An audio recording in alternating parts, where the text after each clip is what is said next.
প্রেম ভক্তি চন্দ্রিকায় নরোত্তম ঠাকুর প্রথমে গুরু বন্দনা করলেন। গুরু বন্দনা করে দেখালেন যে প্রেম ভক্তি পথে যেতে গেলে সর্বপ্রথম জীবের কর্তব্য গুরু চরণাশ্রয়, এবং গুরু কৃপা যতক্ষণ লাভ না হচ্ছে প্রেম ভক্তি লাভ সুদূর করা হচ্ছে। তো গুরু বন্দনার পর করলেন বৈষ্ণব বন্দনা।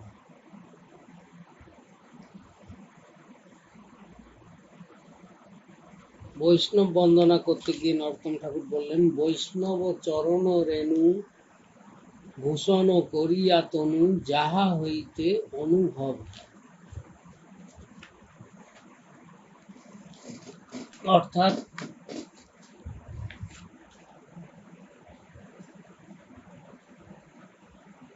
ভগবানের ভক্তজন, বৈষ্ণব বন্দনা মানে ভক্তের বন্দনা করলেন। যে শ্রীমদ্ ভাগবতে বলা আছে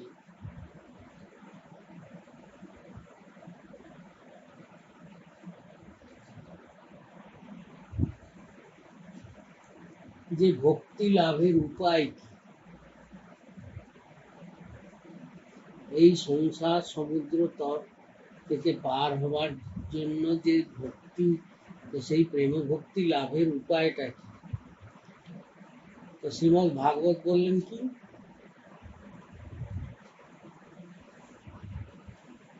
যেমনি এক একটা ঠাকুর আমরা দেখি না জগতে কত রকম ঠাকুর আছে, ঠাকুরদের বাহন আছে। যেমনি মহাদেবের নন্দী বাহন, ষাঁড় বাহন, নারায়ণের গরুর বাহন, এক একজন ঠাকুরের এক এক রকম বাহন থাকে। তেমনি ভক্তি মহারানী, প্রেম ভক্তি মহারানীরও বাহন হচ্ছে, ভক্তি দেবী হচ্ছেন কি ভক্ত বাহন, ভক্তজনই তার বাহন। অর্থাৎ ভক্তের যদি আশ্রয় করা যায় তবেই ভক্তি আসবে। তাই ভাগবতে বলা হয়েছে যে এই সংসার সমুদ্র থেকে উত্তরণের রাস্তা হচ্ছে বিনা মহৎ পাদ রজোভিষেকম, মানে সাধু সন্ত মহাপুরুষদের চরণ ধুলিতে যতক্ষণ না শরীর অভিষিক্ত হচ্ছে, তাদের কাছে গিয়ে তাদের চরণ ধুলিতে যতক্ষণ না ধূসর হওয়া যাচ্ছে, স্নান করা যাচ্ছে, ততক্ষণ এ শরীর, এ দেহ মন তার নির্মলতা প্রাপ্তির কোনো উপায় নেই। শরীরের নির্মলতা তো গঙ্গা স্নান করলেও হয়, বা শরীর নোংরা আছে তো তাকে সাবান দিয়ে ঘষে নাও, ময়লা উঠে যাবে। কিন্তু তার চেয়েও, শরীরের চেয়েও বেশি ময়লা হচ্ছে মন। অনাদিকাল ধরে যে মন অজ্ঞান অবিদ্যার অন্ধকারে তার যে মলিনতা মনের মধ্যে জমা হয়ে রয়েছে, তো সেই মলিনতা দূর করতে গেলে একটাই উপায় হচ্ছে, তারও একটা সাবান আছে। তো সেই সাবান কি না, সাধু সন্তের চরণ ধুলি, বৈষ্ণব জনের চরণ ধুলি। বৈষ্ণব চরণ রেণু ভূষণ করিয়া তনু। বৈষ্ণবগণের চরণ ধুলি, সাধু সন্তের চরণ ধুলি দিয়ে সর্বাঙ্গ ভূষণ করলে হয় কি, যাহা হইতে অনুভব হয়। অর্থাৎ যারা অনুভবী ভক্ত, ভগবানের নিজজন, তাদের চরণ ধুলি গ্রহণ করলে, তাদের চরণাশ্রয় করলে, তাদের সেবা করলে, তাদের সঙ্গ করলে হয় কি, ভগবত অনুভব হয়, এবং তারা দিব্য ভক্তির সঞ্চার জীবের হৃদয় করতে থাকে।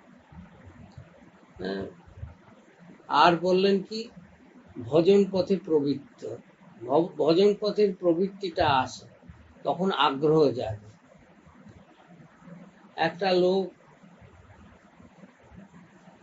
রসগোল্লা না দেখেনি কোনোদিন, জানে না, তো তার কোনো আগ্রহ নেই। যে জানে না রসগোল্লা কি জিনিস, দেখেনি শোনেনি, তার কোনো আগ্রহ নেই। কিন্তু যদি সে কারোর মুখে শোনে যে হ্যাঁ রসগোল্লা বলে একটা জিনিস আছে, এবং যদি খেতে দেখে যে হ্যাঁ এ রসগোল্লা খাচ্ছে এবং খেয়ে কীরকম তার আনন্দ হচ্ছে, দেখলে তখন সঙ্গ করলে হয় কি লোভ জাগে। হ্যাঁ, লোভীর সঙ্গ করলে লোভ জাগে। তো তেমনি ভগবানের ভক্তের সঙ্গ করলে যদি দেখা যায় যে হ্যাঁ এরা কিভাবে দিব্য আনন্দ অনুভব করছে, এরা কি করে প্রেমানন্দে ডুবে রয়েছে, এদের জীবনধারার মধ্যে সেই প্রতিনিয়ত আনন্দ বর্তমান, তো সেই দৃশ্য দর্শন করলে, তাদের সঙ্গ করলে, তখন বিষয়াসক্ত জীবের মধ্যেও ভগবত ভক্তির পথে প্রবৃত্তি এসে যায়। আস্তে আস্তে তার মনেও বাঞ্ছা জাগে যে আমিও দেখি না চেষ্টা করে এদের মতো করতে পারি কিনা। তো তাই বললেন, বৈষ্ণব চরণ রেণু ভূষণ করিয়া তনু যাহা হইতে অনুভব হয়। সাধু সন্তের শরণাগত হলে, বৈষ্ণবজনের শরণাগত হলে, তাহলে হয় কি ধীরে ধীরে অনুভবের রাজ্যে পৌঁছানো যায়। কারণ সবকিছুই অনুভবের উপর নির্ভর করে।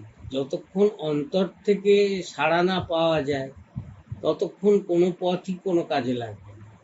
অন্তরের অনুভব হওয়া দরকার। আর এই অনুভবটা আসবে কি রাস্তায়, তাই বললেন মার্জন হয় ভজন।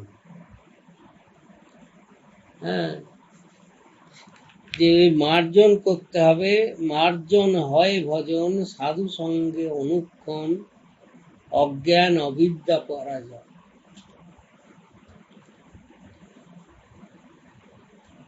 যেমনি একটা তামার কলসি, পেতলের কলসি, আপনার বাজার থেকে যখন কিনে আনা হয়, আমরা আনি যখন দেখি কি সুন্দর চকচক করছে, কিন্তু সেটা যদি ফেলে রাখলে কি হবে, আর ধীরে ধীরে সেটা একবারে কালো নোংরা হয়ে যায়। তো তেমনি প্রতিটি জীবই হচ্ছে স্বরূপত শুদ্ধ, কেউ অশুদ্ধ নয়, কেউ খারাপ নয়, সকলেই ভালো। কেননা প্রতিটি জীবই ভগবানের অংশ, প্রত্যেকেই স্বরূপত শুদ্ধ সুন্দর, কিন্তু মায়ার জগতে পড়ে, মায়ার সঙ্গ করে তার মধ্যে মলিনতা ঢুকে গিয়েছে। তো মলিনতা ঢুকে গেছে, কালি পড়ে গেছে, কলঙ্ক লেগে গেছে। কাঁসার বাসনে কলঙ্ক লেগে যায় না, এবারে এমন সবুজ হয়ে যায় যে সে আর ওঠেটা সহজ। তো তাহলে তার উপায় কি না, বাসনটা যদি রোজ মাজা যায়, এ নয় যে কিনেছি তখন একবার মাজা হলো আর তারপর অনাদিকাল ধরে রেখে দিল, তা করলে হবে না।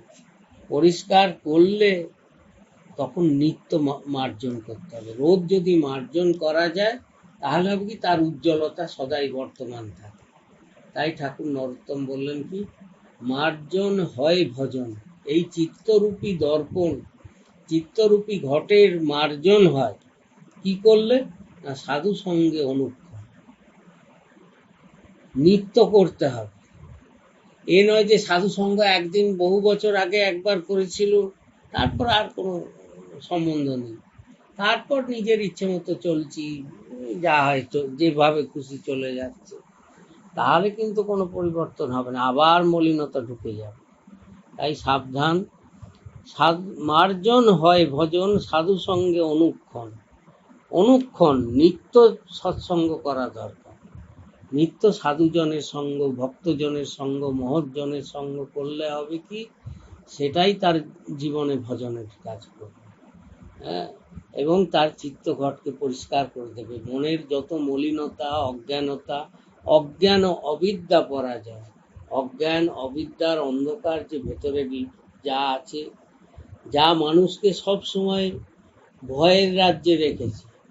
প্রতিটি মানুষই ভিতর, মুখে জিজ্ঞেস করলে, কাউকে যদি জিজ্ঞেস করা যায় যে হ্যাঁ কেমন আছো, বলবো খুব ভালো আছে। দু চারজন বুড়ো মানুষ ছাড়া বাদ দিলে, হ্যাঁ, দু চারটে বুড়ো বুড়ি আছে, তাদেরকে বয়সকাল হয়ে গেলে তখন তার মুশকিল, তাদেরকে জিজ্ঞেস করাও বিপজ্জনক। কেমন আছি জিজ্ঞেস করলে মানে সে তার এত রোগের পিছনে বলার। তো বেশিরভাগ লোকই বলে যে সাধারণভাবে কেউ যদি জিজ্ঞেস করে কেমন ভালো হয়,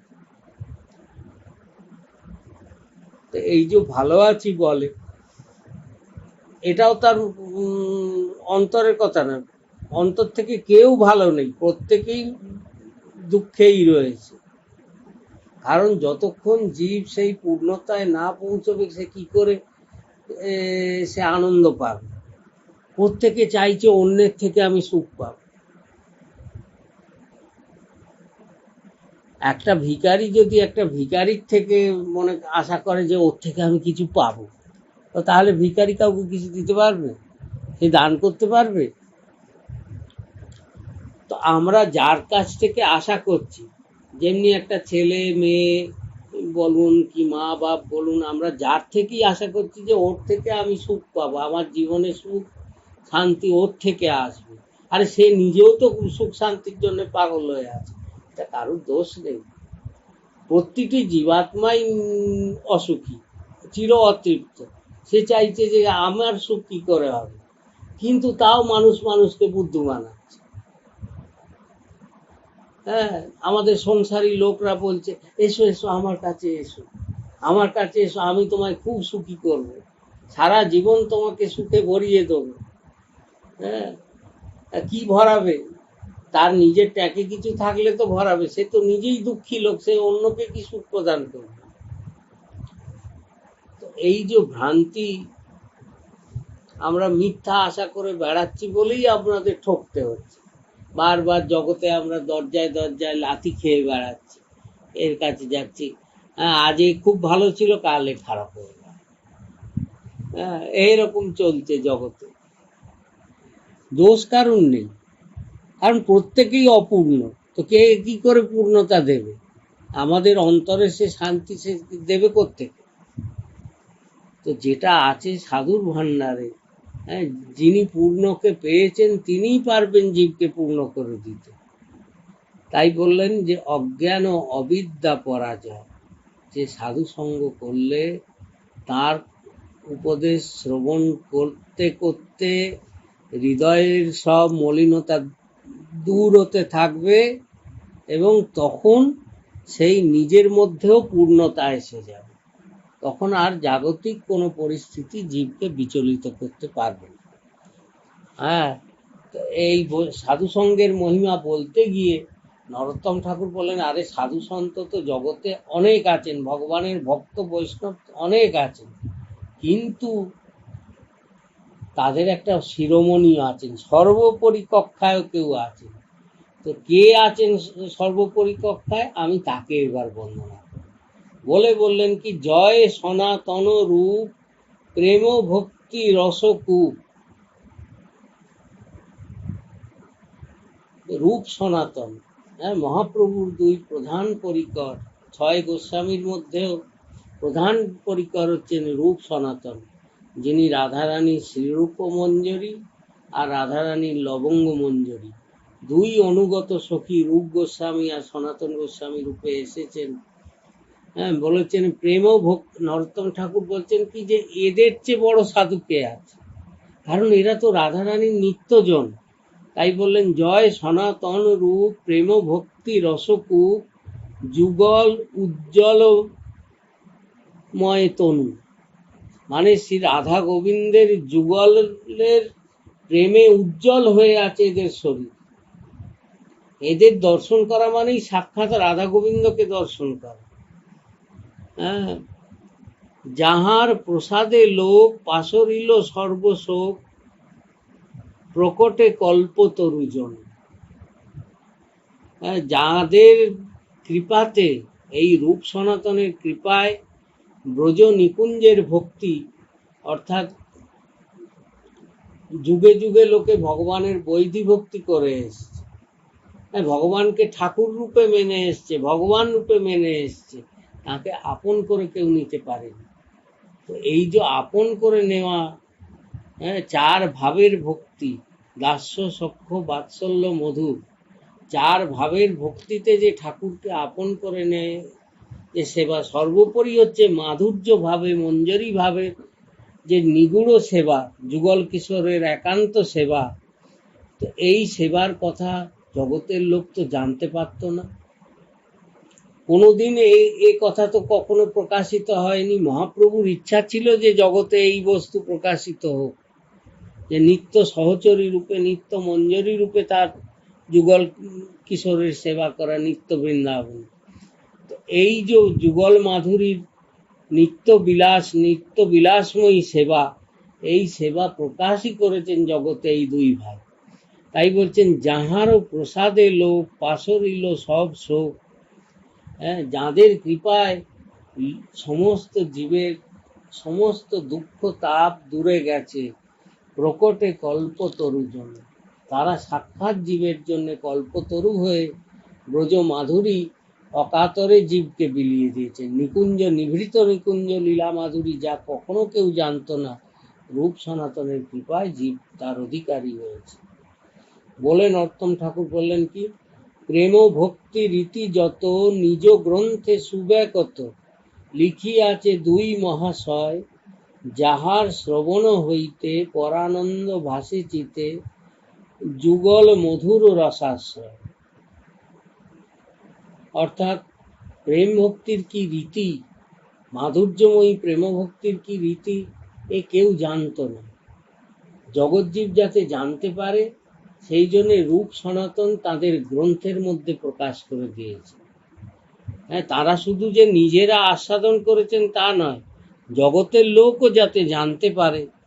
যেমনি রূপ গোস্বামী ভক্তিরসামৃত সিন্ধু, বিদগ্ধ মাধব, ললিত মাধব প্রভৃতি গ্রন্থের মাধ্যমে নিকুঞ্জ রহস্য স্তব, আর সনাতন গোস্বামী বৃহৎ ভাগবতামৃত, শ্রীজীব গোস্বামী গোপাল চম্পু ষট সন্দর্ভ, বিশ্বনাথ চক্রবর্তী মাধুর্য কাদম্বিনী ইত্যাদি গ্রন্থের মাধ্যমে, গোস্বামীগণ তাদের গ্রন্থের মাধ্যমে, এখানে মূলত নরোত্তম ঠাকুর দুজনের কথাই বলেছেন, যে প্রেম ভক্তি রীতি যত নিজ গ্রন্থে সুব্যকত, লিখিয়াছে দুই মহাশয়, রূপ আর সনাতন, এই দুজন প্রেম ভক্তির যা রীতিনীতি সমস্ত বর্ণনা করেছেন। এবং শাস্ত্রে মানে এরকম বর্ণনা পাওয়া যায় যে এই রূপ সনাতন দুই ভাই 1,00,000 গ্রন্থ লিখে গেছে। কিভাবে? আজকাল ধরুন গ্রন্থ লেখা কি ব্যাপার, আজকাল গ্রন্থ লেখা কোনো অসুবিধে নেই, কাগজ আছে, পেন আছে, লাইট, ঘরের মধ্যে বসে আমরা লিখছি। আর এই রূপ সনাতনের জীবনী যদি আমরা চিন্তন করি, তারা কি ছিলেন?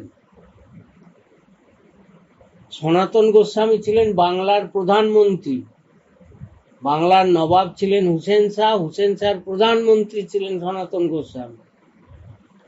আর রূপ গোস্বামী ছিলেন হুসেন শাহর কোষাধ্যক্ষ, ভান্ডারী। মুসলমানের কাছে চাকরি করতেন, ওরা নাম রেখেছিল, সনাতন গোস্বামীর নাম রেখেছিল দবির খাস, আর রূপ গোস্বামীর নাম রেখেছিল সাকর মল্লিক। তো ওরা রাজার একটাই গোটা বাংলার, তখন বাংলা বলতে শুধু বাংলা ছিল না, বাংলা, বিহার, উড়িষ্যা 3 প্রান্ত নিয়ে রাজ্য ছিল।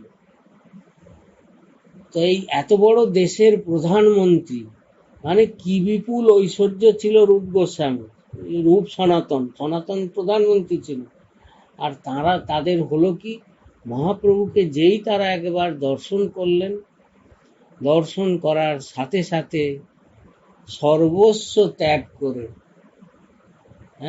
ইন্দ্র সম ঐশ্বর্য, সব ঐশ্বর্য তারা ত্যাগ করে, যে জিনিস পাবার জন্য আমরা ব্যাকুল, আজকাল সাধু সন্তরাও ব্যাকুল যে কি করে একটু ঐশ্বর্য পাবো, কোথায় গেলে 2 টাকা পাবো, 2 লোকে নাম করবে, কি করে প্রণামী পাবো, এই।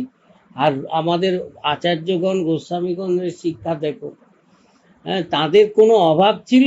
তাদের জাগতিক জীবনে কোনো অভাব অসুবিধে ছিল? কি ঐশ্বর্য, প্রধানমন্ত্রী আর একজন খাজাঞ্চি, অগাধ ঐশ্বর্যের মালিক। তারা হাতি ঘোড়া পালকি ছাড়া কোনোদিন চলেনি, আর তারা সেই সর্বস্ব ছেড়ে, ন্যাড়া মাথা, ছেঁড়া কাঁথা, এই গায়ে দিয়ে তারা বৃন্দাবনে রয়েছে। আর বৃন্দাবনে কিভাবে বাস করেছেন এই দুই গোস্বামী, রূপ সনাতনের যদি লীলা বিচার করা যায়, হ্যাঁ, তারা বৃন্দাবনে থেকেছেন কি গাছের নিচে, বৃক্ষতলে বাস, কোনো বাড়িতেও থাকেননি, কোনো ঘর একটা ঝুপড়ি করেও থাকেননি, গাছের নিচে। তাও আবার রূপ সনাতনের নিয়ম ছিল কোনো গাছের নিচে 3 রাত্রির বেশি থাকতেন না। কারণ কোনো গাছের নিচে যদি মনে করেন 3 রাত্রির বেশি থাকা আছে, মনে হবে এটা আমার বাড়ি হলো। মানে এইরকম বৈরাগ্য তাদের ছিল।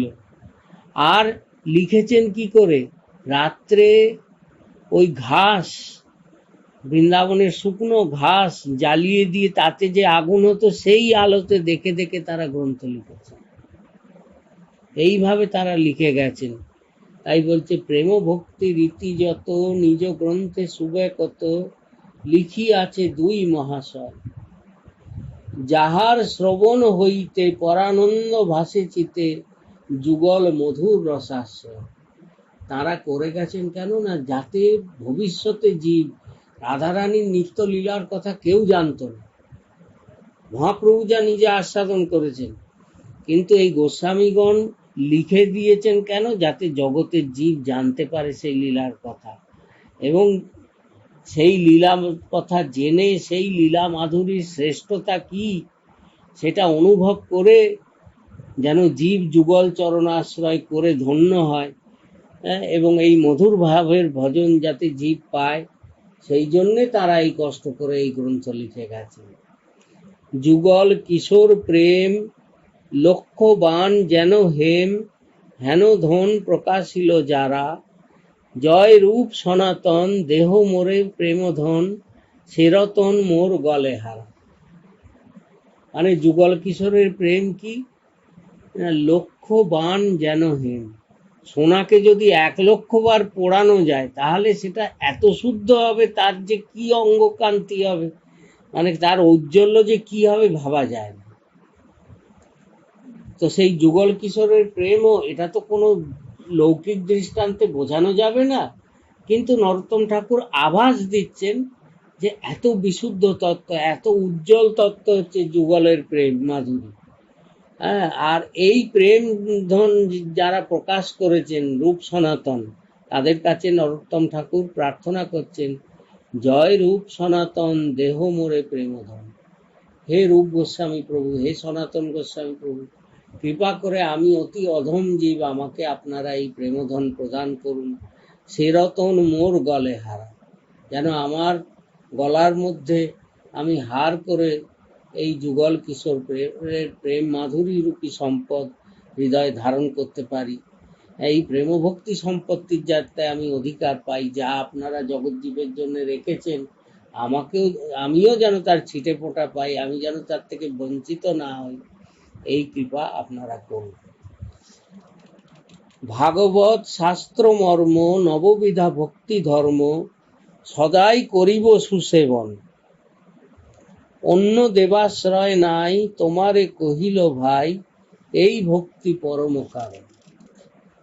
এবার ঠাকুর নরোত্তম বলছেন যে এই ভক্তি পথে চলতে গেলে জীবের কি করতে হবে না, প্রথম ভাগবতকে আশ্রয় করতে হবে। ভাগবত শাস্ত্র মর্ম, ভাগবত শাস্ত্রে যে বিধান দেওয়া হয়েছে তাতে যা নির্ণয় করা হয়েছে, নববিধা ভক্তি ধর্ম, অর্থাৎ জগতের জীব 9 ভাবে ভগবানের সঙ্গে যুক্ত হতে পারে। কি না, শ্রবণম কীর্তনম বিষ্ণু স্মরণং পাদ সেবনম, অর্চনম বন্দনম দাস্য সখ্য আত্মনিবেদনম। শ্রবণ কীর্তন স্মরণ বন্দন অর্চন পাদসেবন দাস্য সখ্য আত্মনিবেদন, এই 9 ভাবে ভগবানের সঙ্গে যুক্ত হতে হবে। নববিধা ভক্তি ধর্ম, সদাই করিব সুসেবন, আমি যেন সদাই এই ভাগবতে যে নবদা ভক্তির কথা বলা হয়েছে, হ্যাঁ, নববিধা ভক্তি, প্রথম বলা হয়েছে কি, সর্বপ্রথম ভক্তি যে শ্রবণ, অর্থাৎ ভগবানের কথা শোনো। হ্যাঁ, আমরা অতি সংক্ষেপে নববিধা ভক্তি যে যখন নরোত্তম বলছেন ভাগবতের, সংক্ষেপে একটু আভাস সে তার ধারণাটা আমাদের করে নেওয়া দরকার। প্রথম ভক্তি হচ্ছে শ্রবণ, অর্থাৎ প্রথমে ভগবানের কথা শুনতে হবে, সাধু মুখে গুরু মুখে শুনতে হবে। প্রথম হচ্ছে শ্রবণা ভক্তি। শ্রবণ করতে করতে হবে কি, তারপর হবে কীর্তন।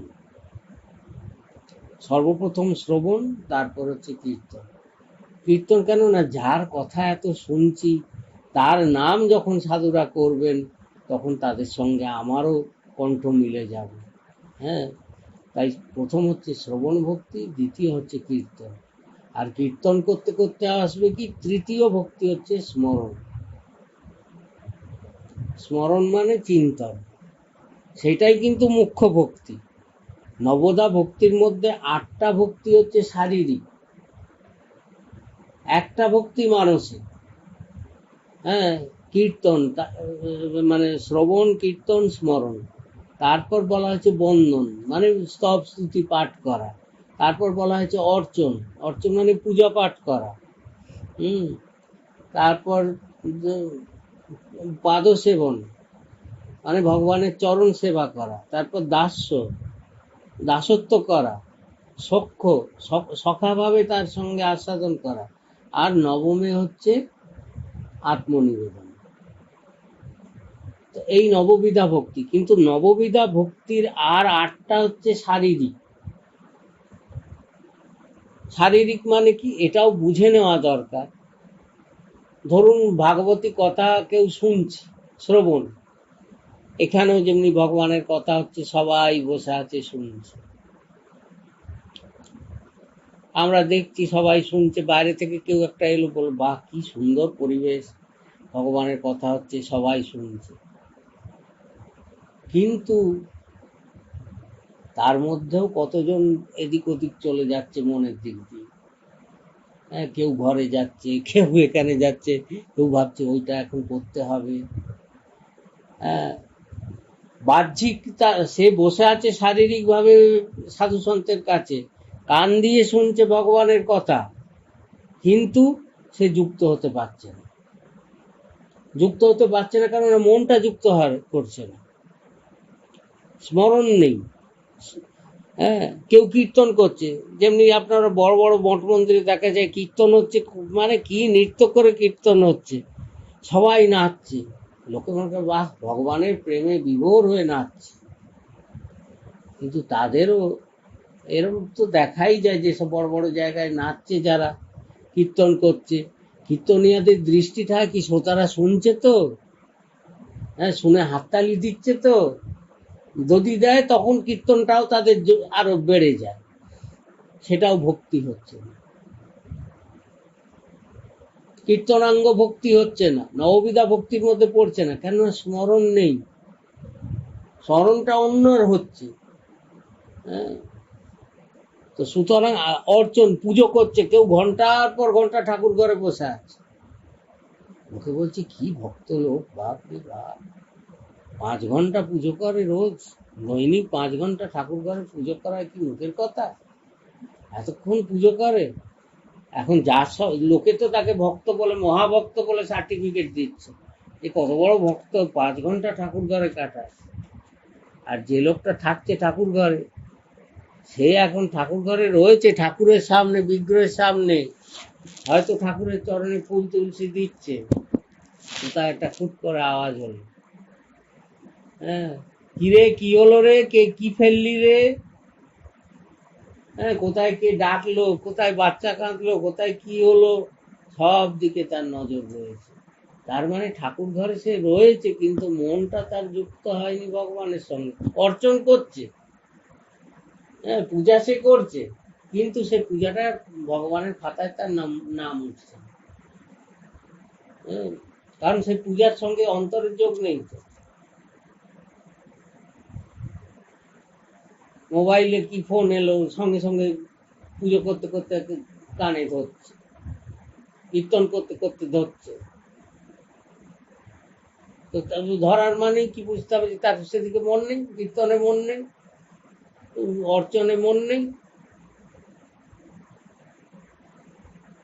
এইটা বুঝে তবে নববিধা ভক্তি আচরণ করা উচিত, যে নববিধা ভক্তিটা কি জিনিস। কারণ 8 রকম ভক্তি হচ্ছে শারীরিক, শুধু শরীরের দ্বারা। যেমনি আমাদের পরীক্ষায় অনেক সময় প্রশ্ন থাকে না, হ্যাঁ, যে 100 নম্বরের পরীক্ষা 5টা প্রশ্ন লিখতে হবে, 10টা হয়তো প্রশ্ন দিয়েছে কোশ্চেন পেপার, 5টা লিখতে হবে, কিন্তু তার মধ্যে হয়তো লেখা আছে যে 2 নম্বর প্রশ্নটা আবশ্যিক, মানে ওটা লিখতেই হবে, আর 4টের মধ্যে তুমি বেছে নাও, একটা আবশ্যিক প্রশ্ন। তো নববিধা ভক্তির মধ্যে স্মরণাঙ্গ ভক্তি হচ্ছে আবশ্যক, সেটা যদি না থাকে তো আর 8 রকম ভক্তিরই অনুষ্ঠান করা বেকার হচ্ছে, কোনোটা ভগবানের খাতায় উঠবেও না, বা তার পরিণতি যে প্রেমা ভক্তি তা হবে না। ও পুজো পাঠ করতে করতে জীবন চলে যাবে, শ্রবণ কীর্তন করতে করতে, কত লোক দেখো না সারা জীবন পাঠ শুনছে, সারা জীবন ভগবানের পাঠ শুনে বেড়াচ্ছে, কত লোক তো পাওয়া যায় রোজ পাঠ শুনতে যায়, রোজ কীর্তন করতে যায়, কিন্তু যেমন বদমাইশ ছিল তেমনি মানে ভগবানের কথাও শুনছে, আবার লোকের পেছনে লাগা, বদমাইশি করা, এসবেও তার ঘাটতি যাচ্ছে। তার কারণ কি, সে ওগুলো সঙ্গে তার মনের কোনো সম্বন্ধ হয় না, ওটা লোক দেখানি কর্ম। তাই নরোত্তম ঠাকুর যে বলেছেন, ভাগবত শাস্ত্র মর্ম নববিধা ভক্তি ধর্ম। ভাগবতের সার স্বরূপ মর্ম কথা কি, নাই নববিধা ভক্তি, সদাই করিব সুসেবন। অর্থাৎ এর সেবার বিধিটি জেনে নিয়ে তবে আমি সুসেবা করব। হ্যাঁ, ইচ্ছে মতো করলে হবে না, তাহলে এর ফল কিন্তু পাওয়া যাবে না। আর সঙ্গে বললেন কি, অনন্য হতে হবে। অনন্যতা একটা ভাগবত ধর্মের প্রধান লক্ষণ। ভাগবতে সুখদেব গোস্বামী বলেছেন, যে সবই পুংস পরাধর যত ভক্তির অদক্ষজে অহৈতুক্য প্রতিহতা আত্মা সম্প্রসিদতি। মানে ভগবানের সঙ্গে যুক্ত হওয়ার জন্য দুটো সূত্র লাগিয়েছেন, দুটো শর্ত লাগিয়ে দিয়েছেন। একটা অহৈতুকী, অর্থাৎ ভগবানের সঙ্গে চাওয়া পাওয়ার সম্পর্ক থাকলে হবে না। তাকে ভালোবাসি কেন, তিনি ভালোবাসার জন, তাই তার সঙ্গে আমার নিত্য ভালোবাসার সম্বন্ধ, কিছু পাওয়ার জন্যে, কিছু মতলবে না। জগতের লোকের সঙ্গে মতলবে প্রীতি হতে পারে, ভগবানের সঙ্গে তা না। কিন্তু এটাই উল্টো হয়ে যায়, দুনিয়ার লোক মন্দিরে যাচ্ছে কি জন্য, ঠাকুরের কাছে গুরুর কাছে যাচ্ছে কি জন্য, কিছু পাওয়ার আশা। হ্যাঁ, যে জাগতিক পাওয়ার আশায়, মানে কি পারমার্থিক লাভের আশায় যায়, সে তো ঠিক আছে, জাগতিক লাভের আশায় যাচ্ছে, যেখানে জাগতিক বস্তু নেই। তো একটা হচ্ছে অহৈতুকী হওয়া চাই, আর দ্বিতীয় হচ্ছে অপ্রতিহতা, অনন্য হতে হবে। ভগবান নিজেও বারবার অনন্য হওয়ার প্রতি বলেছেন। তাই ঠাকুর নরোত্তম বলেন কি, অন্য দেবাশ্রয় নাই তোমারে কহিল ভাই, এই ভক্তি পরম কারণ। অর্থাৎ আমি শ্রীকৃষ্ণকে, রাধাকৃষ্ণের উপাসনা করছি, আবার তার সঙ্গে ষষ্ঠী ব্রত করছি, মনসার ব্রত করছি, লৌকিকেই যত রকম পুজো পাঠ আছে এইসবও করছি, যখন যেটা পাচ্ছি তখনই সেটা নিয়ে মেতে উঠছি, এ করলে হবে। হ্যাঁ, তাই বলে অন্য দেবতাকে অসম্মান করবে, কখনোই নয়। অসম্মান করতে কখনোই বলা হয়নি। সবাইকেই গোবিন্দের বিভূতি জেনে প্রণাম করবে, বা সবার কাছে রাধে রাধে করবে, কিন্তু আশ্রয় কারোর, প্রাণের সম্বন্ধ যেন আর কারোর সঙ্গে না হয়। যখন যেমনি একটা মেয়ে ছেলে যখন বিয়ে হয়, বিয়ের পর সে শ্বশুর বাড়ি গেল, তো শ্বশুর বাড়ি গেল যখন, এখন তো মিনি ফ্যামিলি, মাইক্রো ফ্যামিলি হচ্ছে, আগেকার দিনে তো তা ছিল না, একান্নবর্তী পরিবার থাকতো, তো বাড়িতে শ্বশুর শাশুড়ি দেওর ভাসুর সব রকমই থাকতো। তো যে নববধূ এলো বাড়িতে, তো নববধূ তো শ্বশুর শাশুড়ি সবাইকেই প্রণাম করবে, মর্যাদা করবে, ওই করবে, সবাইকেই, কিন্তু জানবে সম্বন্ধটা কার সঙ্গে, স্বামীর সঙ্গে। কারণ তার সঙ্গে বিয়ে হয়েছে বলেই সে এখানে এসছে, মূল সম্বন্ধ তার স্বামীর সঙ্গে। হ্যাঁ, যখন সে একান্তে থাকবে তখন সে স্বামীর সঙ্গেই থাকবে, তখন নিশ্চয়ই শ্বশুরের সঙ্গে কি ভাসুরের সঙ্গে দেওরের সঙ্গে থাকবে না। থাকতে গেলে সেটা তো তার মানে সতীত্বই খণ্ডন হয়ে যায়। হ্যাঁ, তাকে আর সতী নারী বলা যাবে না। তো তেমনি জগতে অনন্ত দেবদেবী আছে, সবই ভগবানের প্রকাশ বিভূতি স্বরূপ, এনে সবাইকেই হাত জোড় করবে, সবাইকে মর্যাদা করবে, কিন্তু কাউকে আশ্রয় করবে না বা কাউকে মনের মধ্যে স্থান দেবে। হ্যাঁ, বা যখন অন্তর থেকে চিন্তন ধ্যান উপাসনা যা কিছু করবে সেই এক পরমেশ্বরের উদ্দেশ্যে, তখন সেখানে যেন অন্য কোনো দেবতার স্থান না আসে। আর তাছাড়া লৌকিক দেবদেবী যারা, তারাও জীবতত্ত্ব। জীবতত্ত্ব কথার অর্থ কি, যে আমরা যেমনি জীব তেমনি দেবতারাও এক শ্রেণীর জীব, তারা উচ্চ শ্রেণীর কিন্তু জীবতত্ত্ব। আমাদের মধ্যে যেমনি কাম ক্রোধ লোভ মোহ সব আছে, যত বাজে গুণগুলো মায়ার গুণগুলো আমাদের আছে, কেউ বলতে পারবে না কেউ শুদ্ধ না। হ্যাঁ, যতক্ষণ না ভগবত প্রাপ্তি হচ্ছে তার আগে পর্যন্ত কোনো জীব শুদ্ধ না, সবার মধ্যেই সব গুণই আছে। হ্যাঁ, কারুর কম আছে কারুর বেশি আছে। হ্যাঁ, কাউকে দেখে কিন্তু নেই এটা হতে পারে না, আছে সবার মধ্যে, কম বেশি থাকতে পারে, সুযোগের অপেক্ষায়, সুযোগ পেলেই বেরিয়ে যাবে। হ্যাঁ, ফোকর দেখলেই বেরো। তা সেই জন্যে সাবধান থাকতে হবে। তা দেবদেবীদের মধ্যেও তাই আছে, তাদেরও দেখা যায় কি তারা কামনার অধীন, ক্রোধের অধীন। তাদের ভক্তরাই যদি পুজো করতে গিয়ে কেউ ত্রুটি করে তার ক্ষতি করে দিচ্ছে। তার মানে কি, তাদের মধ্যে ক্রোধ আছে কাম আছে, তাদের আরাধনা করলে জীব কখনো শান্ত হতে পারবে না। একমাত্র পরমেশ্বর গোবিন্দর আরাধনা ছাড়া আর কোনো পন্থায় জীব শান্ত হতে পারবে না বা মায়াকে অতিক্রম করতে পারবে না। কেননা গীতাতে ভগবান নিজেই বলেছেন অর্জুনকে, দৈবী হেসা গুণময়ী মম মায়া দূরত্বয়া, এ মায়া আমারই, আর কারো নয়।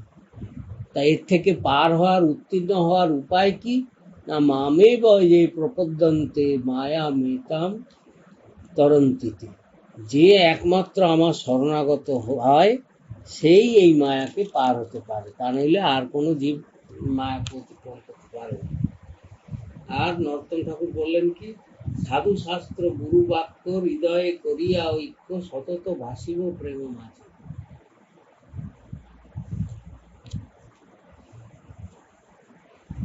তিনটে কথা, তিনজনের কথা বলেছে, সাধুর কথা, শাস্ত্রের কথা, গুরুর কথা। তিনটে নাম আলাদা দিয়েছেন কিন্তু স্বরূপত এক। কারণ যারা প্রকৃত সাধু তাদের যে ভাষাই বলুন না কেন কথা কোনো আলাদা হবে না, একই কথা। আর শাস্ত্র সেই এক কথাই বলবে। আর তবে কি, সাধু শাস্ত্র গুরু তিনের মধ্যে গুরুর বৈশিষ্ট্য আছে। সাধুরা জীবকে দেখে উপদেশ দেন, কিন্তু কে শুনলো কি না শুনলো তা নিয়ে সাধু তত মাথা ব্যথা হয় না। শাস্ত্র আমাদের উপদেশ দিচ্ছেন, কিন্তু সেই শাস্ত্র অনুযায়ী কে চললো না চললো শাস্ত্রের কোনো মাথা ব্যথা নেই। শাস্ত্রের মধ্যে উপদেশ আছে, তুমি পড়লে পড়ে মানতে হয় মানো, না মানতে হয় না মানো, তাতে শাস্ত্রের কিছু এসে যায়। কিন্তু গুরুর মধ্যে বৈশিষ্ট্য কি, গুরু হচ্ছেন ভগবানের করুণার বিগ্রহ। তাই তার মধ্যে এই চেতনা আছে, এই চিন্তন আছে যে এই সাধু শাস্ত্র অনুমোদিত পথে আমার যে স্নেহের পাত্র সে যেন এই পথে চলে। আমি যে পথে গিয়ে আমি পরম শান্তি লাভ করেছি, আমি যে জীবনের চরম লাভ যে বস্তুতে পেয়েছি, আমাকে যারা ভালোবাসে তাদেরও যেন সেই লাভটা হয়। তাই গুরু প্রযত্নশীল হন, সাধু শাস্ত্র প্রযত্নশীল নয়, কিন্তু গুরুর মধ্যে প্রযত্ন আছে। গুরু চেষ্টা করেন যাতে তার যারা ভক্ত হয়, যারা তাকে ভালোবাসে, তারা যাতে সাধু শাস্ত্রের অনুমোদিত পথে চলে, এবং অনুমোদিত পথে চললেই হবে কি, তাদের মন থেকে আসবে, হৃদয়ে করিয়া ঐক্য, হৃদয় থেকেই তাদের মধ্যে জেগে যাবে যে না, গুরু যে পথ দেখাচ্ছেন সেই পথে চললেই আমার প্রকৃত কল্যাণ হবে। হ্যাঁ, যেমনি একটা মজার কথা বলা যায় যে গুরু গুরু ইংরেজিতে বানান কি? ইংরেজিতে গুরু স্পেলিং কি? হ্যাঁ, GURU, 4টে অক্ষর আছে। তো এখানে প্রথম হচ্ছে জি, এর মানে নামের এই অক্ষরের মধ্যেই রহস্য আছে। হ্যাঁ, ইংরাজি ভাষাতেও ধরলে তো এর মধ্যে রহস্য আছে। জি ফর গুরু।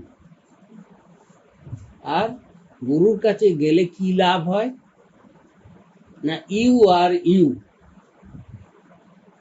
মানে তুমি একটা কি ছিলে, তুমি ছিলে একটা মায়াবদ্ধ বদ্ধ জীব, এবং গুরু সঙ্গ করলে, গুরু কৃপাতে তুমি যে মানে একজন রাজার ছেলে, তো সে রাজার ছেলে ছোটবেলায় হারিয়ে গেছে, তো সে আর জানে না, তার বাপ মায়ের পরিচয় জানে, সে ভিখারির পালে পড়েছে, ভিখারিদের দলে পড়েছে, পড়ে সেখানে ও ভিক্ষা মেঘে মেঘে বেড়াচ্ছে, যে দাও বাবা দুটো ভিক্ষেতে, সবার থেকে ভিক্ষে চেয়ে বেড়াচ্ছে।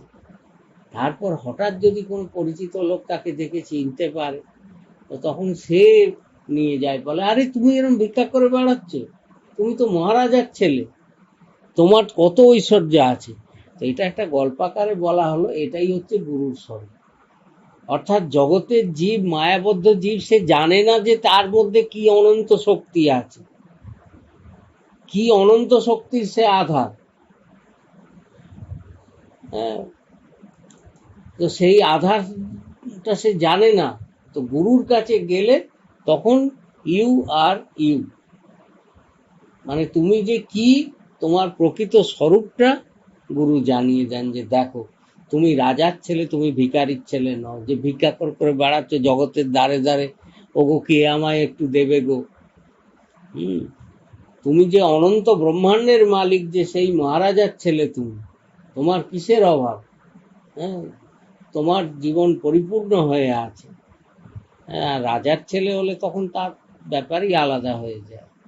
ভগবানের দাস মানে সেও রাজার ছেলে, অনন্ত ব্রহ্মাণ্ডের যিনি স্বামী তার ছেলে, তার কিসের অভাব, সে কেন লোকের কাছে ভিক্ষা করবে?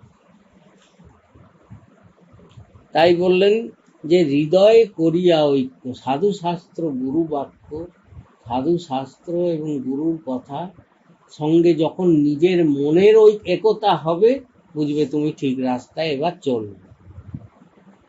হ্যাঁ, সাধু শাস্ত্র গুরু বাক্য হৃদয়ে করিয়া ঐক্য, সতত ভাসিব প্রেম মাঝে। এই তিনের যদি একতা হয়ে যায়, আমি সদাই আনন্দে থাকব, আমার জীবনে দুঃখের ছায়া পড়তেই পারবে না, কারণ সেই আনন্দময়কে নিয়ে তখন আমার সব কিছু হবে। আর কর্মী জ্ঞানী ভক্তিহীন, ইহাকে করিব ভিন, নরোত্তম এই তত্ত্ব গাছ। তো এখানেও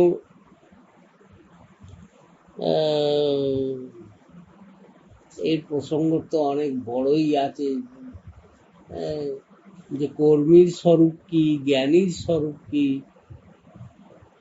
এটার প্রসঙ্গ নরোত্তম ঠাকুর এখানে বলেছেন, যে এদেরকে কর্মীজনকে জ্ঞানীজনকে আলাদা করে, কেননা তাদের মধ্যে ভক্তি নেই। যারা শুধু কর্মী, শুষ্ক জ্ঞানী, এদেরকে আলাদা করে নরোত্তম এই প্রেম ভক্তি তত্ত্বের কথা প্রকাশ করছেন। তো এই কর্মী জ্ঞানী ভক্তিহীন এই প্রসঙ্গ আগামীকাল বিশদে বর্ণনা।